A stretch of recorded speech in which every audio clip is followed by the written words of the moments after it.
And Derek with Eliminex, a really quick video on bed bugs. We're doing a follow-up service on the bed bug treatment. We're just making sure.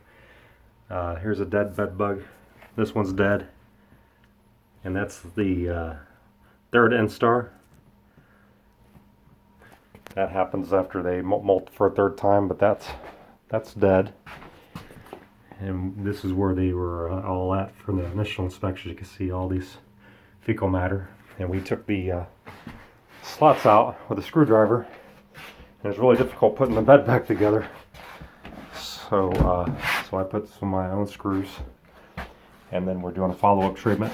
Also, we loosened the outlet covers and we're putting an insecticide dust inside the outlet cover because you can't spray in there.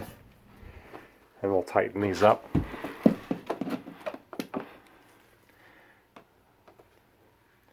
We'll tighten these up, get these plates back on so you don't really have to take them off all the way. But some houses, the electrical outlet covers will be painted over.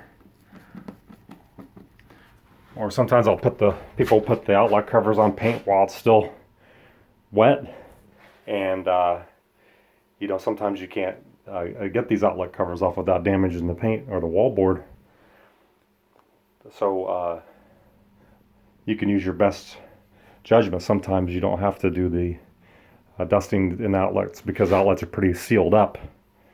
They're one-piece design, where this is a two-piece design, so they can get into the metal section too. So in this case, and then the baseboard heater, and then where the pipe's going into the floor or wall, you want to treat. We spray in there,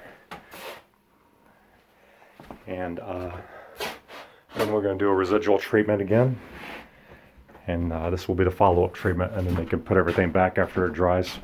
This room has been emptied.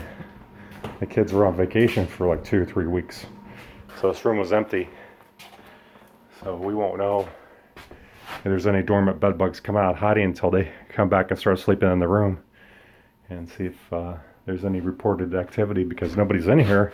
They get the bed bugs to come out active, so we've been checking. We haven't seen any live bed bugs for about 3 weeks now.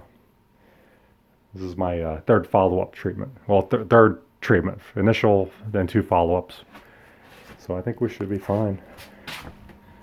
And I did this adjacent room, and it was been prepped already.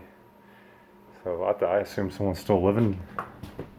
Someone's still in this room, because I see stuff back in the drawers, because the drawers were empty on the first treatment. And I see drawers open. I see the drawers are open now, so I assume somebody's using this room. So when we do our follow-up treatment, we're going to make sure, you know, everything's off the floor, so we can do a booster treatment and do the bed again. Create a barrier treatment, so in case something does get reported, it won't make it out into this room.